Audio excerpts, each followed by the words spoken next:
E aí, pessoal, beleza? Tudo tranquilo com vocês?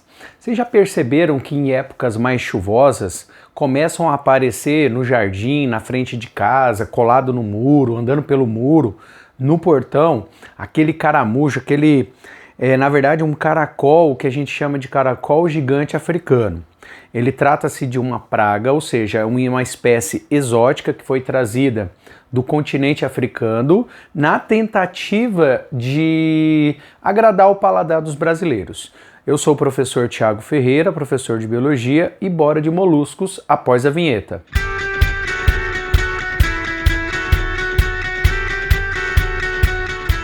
Bom, pessoal, a aula de hoje nós vamos tratar sobre o grupo dos moluscos ou filo Mollusca. Molusca quer dizer animais de corpo mole, de corpo macio. Eu tenho aqui, pessoal, em relação à quantidade de espécies descritas, o segundo maior filo do reino animal. Ele só perde para o filo dos artrópodes, né, que ganha aí em disparado. Quais são os representantes clássicos do filo dos moluscos? Eu tenho lesmas, eu tenho caracol, eu tenho caramujo, eu tenho ostras, lulas, polvos. Aqui eu tenho uma série de indivíduos, tá, que apresentam como uma característica geral a presença, né, de um corpo mole não segmentado. Então eu já abro aqui as características gerais como ele sendo de corpo mole não segmentado. A segmentação ela vai ser uma característica que vai surgir no próximo grupo, que é o grupo dos anelídeos, tá? Eles são triblásticos, ou seja, apresentam os três folhetos germinativos, ectoderme, mesoderme e endoderme. São indivíduos protostômios. Indivíduo protostômio é uma classificação dada ao animal que apresenta o tubo digestório completo, abertura boca, saída ânus. Tá? Durante o desenvolvimento embrionário, durante a formação, né, de uma estrutura chamada de gástrula, eu tenho a formação do blastóporo, que é a abertura do arquêntero. Tá bom? Então, indivíduos que apresentam boca e ânus, durante esse desenvolvimento, se caso ocorra inicialmente a formação da boca, eu classifico eles como protostômios, beleza? Aí eu tenho indivíduos de simetria bilateral, uma característica aí, ó, que começou lá nos plateumintos e foi extremamente importante, né, como novidade evolutiva, tá? E agora eu tenho as três características que eu coloquei aqui como novidades evolutivas desse grupo. Primeira delas, são indivíduos celomados. O que é o celoma? Lá nos nemateumintos, a gente tinha visto que a cavidade celômica, na verdade, a gente classificava ela como pseudoceloma. Por quê?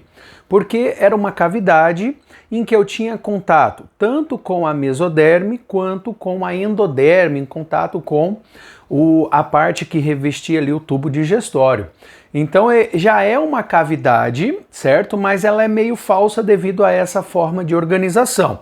Essa é uma denominação a partir dos pesquisadores, tá? Agora, a partir daqui, eu tenho indivíduos que apresentam essa cavidade totalmente revestida só pela mesoderme, tá? Então a gente chama de celoma verdadeiro, beleza? E eles são chamados também, existe uma denominação a mais para esse celoma. Eles são classificados como esquizocélicos. Esquizocélicos é quando eu tenho o celoma se originando somente dessa parte mesodérmica, beleza? Agora, existe uma outra variação que é chamada de enterocélica e ela tem uma relação direta com indivíduos que são deuterostômios. É a classificação embrionária para quando surge primeiro o ânus durante o desenvolvimento embrionário, tá? Esse enteroceloma, ele tem uma origem a partir da parede que reveste o arquêntero, certo? E depois ele fica totalmente envolvido pela mesoderme, certo? Apresenta um sistema circulatório completo. Na verdade, pessoal, o uso completo está errado, desculpa. A ideia é sistema circulatório aberto ou sistema circulatório fechado. Nós vamos ter as duas situações aqui nesse grupo. O importante é você saber que agora eu tenho um líquido percorrendo o interior de alguns vasos, levando nutrientes para o corpo do indivíduo. Sistema circulatório. Eu tenho aqui um grupo de indivíduos que ocupa tanto o ambiente terrestre quanto o ambiente aquático. Em ambiente aquático, ele pode ser tanto de água doce como de água salgada. O importante é que se ele é terrestre, ele depende ainda da umidade. Mas enfim, animais terrestres aqui apresentam como estratégia de respiração pulmões. E indivíduos que são aquáticos, a respiração é por meio de brânquias. É uma novidade evolutiva. Como estrutura corporal, a gente costuma organizar a estrutura geral de um molusco em algumas partes. E essas partes, elas se repetem ao longo de todos os grupos. Eu vou colocar aqui, ó, uma observação, tá? Ó, um asterisco na massa visceral, no pé e no manto. Esses três aqui, eles são bem evidentes e característicos durante todos os grupos dentro dos moluscos, tá? A cabeça, professor, por que você não colocou a cabeça? Porque na cabeça, pessoal, eu tenho grupos aqui que apresentam ela reduzida. Eu tenho aqui uma situação na qual a cabeça ela pode até praticamente estar ausente. Na grande maioria ela vai estar presente, tá? Mas normalmente quais são as partes básicas de um molusco? Eu coloquei aqui uma figura de um molusco geral, tá? E aonde nós vamos fazer as localizações, ó. A cabeça vai ser essa regiãozinha aqui, onde eu tenho acúmulo de estruturas nervosas, cefalização, estruturas sensoriais, abertura da boca, região anterior do indivíduo. A massa visceral é uma região aonde eu vou estar abrigando os principais órgãos dos sistemas desse indivíduo, tá?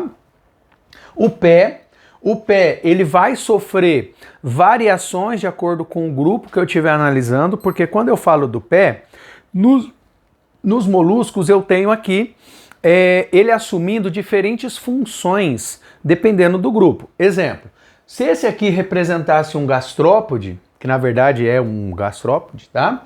Eu tenho aqui um pé, ele é musculoso e ele serve para o deslocamento, então ele tem bastante músculos de aderência ao solo, certo? Para poder fazer o deslizamento. Se eu falar, por exemplo, de um cefalópode, eu estou falando de pés adaptados à natação. Se eu falar de um bivalve, das ostras, eu já tenho ali pés adaptados à fixação, tá? Porque são, na grande maioria, indivíduos sésseis. Então eu tenho ali uma série de adaptações quanto à função em relação ao pé. E para a gente finalizar, a parte do manto. O que é o manto? O manto é uma extensão da epiderme que faz o revestimento de toda a massa visceral, e ele tem uma importância muito grande na produção da concha. Então esses indivíduos, na sua grande maioria, poucas exceções, tem ausência de concha, tá? Eles apresentam essa concha, é uma concha externa. A gente costuma falar que ela é um exoesqueleto incompleto. Por quê? Porque praticamente faltam partes de cobertura em relação ao corpo desse indivíduo. Então o manto, ele seria essa linha branquinha, ó, em contato direto com a concha. E eu tenho essas partes básicas relacionadas a um molusco geral, tá bom? Aí na parte de revestimento, aqui a gente começa a entrar numa parte de fisiologia, e é interessante porque alguns vestibulares, algumas provas cobram algumas relações diretas, principalmente da produção da concha. Então eu já coloquei aqui para a gente poder abordar algumas das características. Olha só. Então, quem é o tecido que vai fazer o revestimento? É a epiderme.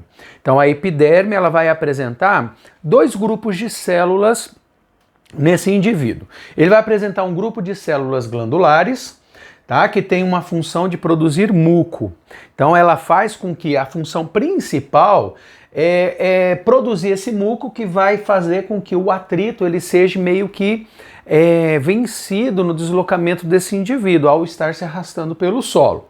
E o outro grupo de células está constituindo a parte do manto e vai ter um papel fundamental na produção da concha. Então a concha, que é secretada pelo manto, normalmente ela está organizada em 3 camadas.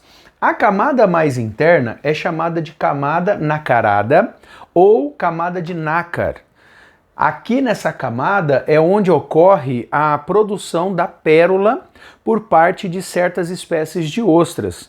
Algum objeto normalmente cai nesse local e fica acomodado ali nessa região, ele percebe que aquilo é estranho ao corpo dele e ele começa a secretar o nácar.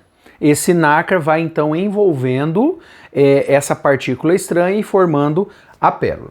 Aí logo após a camada do nácar nós temos a camada prismática. Aqui é onde eu tenho a principal camada que vai fazer parte da composição da concha, no que diz respeito à produção de material mineral. A concha ela é constituída de carbonato de cálcio. Então a concha nos moluscos é de origem mineral. Tá bom? E a última camada, chamada de perióstraco, ou também chamada de camada orgânica, é a que vai estar em contato direto com a água. Principalmente no ambiente aquático marinho, eu tenho essa camada exercendo uma proteção para a camada logo abaixo, que é a camada prismática. Contração, né, da acidez desse ambiente para não estar degradando aí essa concha e vir a danificar esse indivíduo. Tá bom? E uma outra curiosidade em relação à concha é que, normalmente, quando o indivíduo está crescendo, ela começa a ser secretada nessa região aqui, tá? Nessa região, eu tenho ela sendo secretada e ela vai sendo secretada mais ou menos tomando uma composição em espiral, certo? E isso provoca uma torção interna dos órgãos que estão ali na massa visceral. Então eu não consigo separar o indivíduo da concha sem praticamente eu matar esse indivíduo. O manto ele fica praticamente colado na concha que está colado na massa visceral. Em muitas espécies, o ânus ele fica voltado para a região, né, anterior, quase que na região anterior devido a essa torção. Uma vez que quebrou essa concha, não tem reposição. Então, provavelmente, o indivíduo ele vai sofrer consequências e pode vir até a morrer por ação de algum predador. Tranquilos, pessoal? Agora vamos passar para esse lado. Eu coloquei aqui um pequeno início da parte de fisiologia. Nós vamos finalizar essa parte de fisiologia junto com classificação num segundo vídeo. Então eu vou colocar ele em duas partes para ele não ficar tão longo. Então, nesse primeiro momento, características gerais e fisiologia. E num outro vídeo eu vou colocar classificação, sistema nervoso e reprodução. Tranquilos? Então vamos lá. Com relação ao sistema digestório, o sistema digestório é completo. Entra o alimento pela boca, percorre o tubo digestório e sai pelo ânus. Então é um caminho unidirecional. Enquanto ele está lá dentro, ele vai sofrer a ação de enzimas que são produzidas por glândulas específicas. Eu tenho glândulas digestivas que estão no seco gástrico, que exerce uma função ali semelhante a um estômago, e eu tenho enzimas digestivas sendo produzidas no hepatopâncreas. O hepatopâncreas é uma mistura entre um fígado e um pâncreas, beleza? Tá? Agora, rádula. O que é a rádula? A rádula é uma estrutura, é uma língua, na verdade, é uma estrutura musculosa que cumpre a função de uma língua e ela é denteada. Ela possui vários cravinhos de quitina, na qual ela consegue ter uma função ali de estar raspando o substrato em busca do alimento, que é a matéria orgânica. Tá? O único grupo que não vai apresentar a rádula é o grupo dos bivalves, porque eles são indivíduos filtradores. E tá aqui, ó. Tá? Então os bivalves são indivíduos filtradores, beleza? Agora, em relação aos gastrópodes e os cefalópodes, eu tenho indivíduos que vão variar quanto ao processo de digestão. Nos cefalópodes, olha a setinha, nos cefalópodes eu tenho a digestão exclusivamente extracelular, ou seja, o alimento vai estar dentro do tubo digestório, ele vai secretar enzimas digestivas e toda essa digestão acontece lá. Depois ele absorve somente o quê? Os nutrientes. Agora, nos gastrópodes, eu tenho as duas setas, ó. Então eu tenho um início de digestão extracelular na cavidade digestiva, aí depois aquela composição semidigerida eu vou absorver e eu termino a digestão dentro da célula. Então ela é extracelular e intracelular. Com relação ao sistema circulatório, que é uma característica que a gente viu que é uma novidade evolutiva, eu tenho ele sendo fechado ou ele sendo aberto. O que significa dizer isso? Sistema circulatório fechado significa dizer que o líquido da circulação ele vai percorrer toda a extensão do corpo do indivíduo por dentro de vasos que vão estar transportando esse líquido. Já o sistema circulatório aberto, ele começa a circulação sendo bombeado por dentro dos vasos. Quando ele vai diminuindo os calibres, que ele chega na região das vísceras do indivíduo, tá? Na região dos demais tecidos, ele se abre em cavidades chamadas hemocélies, em aberturas chamadas hemocélies, ele banha aquela estrutura, tá bom? Qual é a problemática disso, pessoal? Normalmente, indivíduos que apresentam sistema circulatório aberto, eles não têm uma entrega de nutrientes de forma tão ágil devido a esse líquido extravasar, então tem uma ineficiência quanto à distribuição, tá bom? Você tem que tomar cuidado, por quê? Dentro do grupo dos moluscos, os únicos que são sistema circulatório fechado são os cefalópodes. Já os demais moluscos são todos circulação aberta, tá bom? Agora, em relação ao líquido que circula dentro desse sistema circulatório, eu tenho um líquido que eu não posso chamar de sangue, ele não tem a mesma constituição que a nossa. O pigmento respiratório responsável, né, em estar se associando com o oxigênio é a hemocianina, e isso caracteriza o líquido como sendo hemolinfa. É um líquido, pessoal, que apresenta uma coloração azul, esverdeada, azulada, tá? Por quê? Porque o elemento que faz a afinidade aqui com o oxigênio é o cobre, tá? Então o cobre, na presença do oxigênio, ele oxida e aí ele reflete uma cor azulada. Fechou? Em relação ao sistema respiratório, que também é uma novidade evolutiva, eu tenho para indivíduos aquáticos a respiração por meio de brânquias, a respiração branquial. E para indivíduos terrestres, eu tenho a respiração pulmonar. Essa respiração pulmonar nos indivíduos terrestres, ela é meio ainda rudimentar. Então ela ainda não tem aquela eficiência, né, na captura do oxigênio atmosférico. Normalmente ela fica localizada dentro da massa visceral em um local que a gente chama de cavidade do manto, que é onde ocorrem algumas trocas importantes. Beleza? Então nós falamos sistema circulatório, sistema respiratório e para fechar, pessoal, eu tenho o sistema excretor. O sistema excretor, ele não chega a ser uma novidade evolutiva, porque eu já tinha ali uma consolidação de nefrídeos quando eu falava lá de nemateumintos, só que ainda tinha ali uma particularidade, uma deficiência quanto ao processo como um todo. Então a difusão ainda trabalhava muito. Aqui eu já classifico a excreção como sendo por meio de metanefrídeos ou nefrídeos verdadeiros. Então eu tenho uma abertura que coleta as excretas nitrogenadas da cavidade pericárdica, ele leva essas excretas para a cavidade do manto, por onde vai ser liberado por um poro excretor.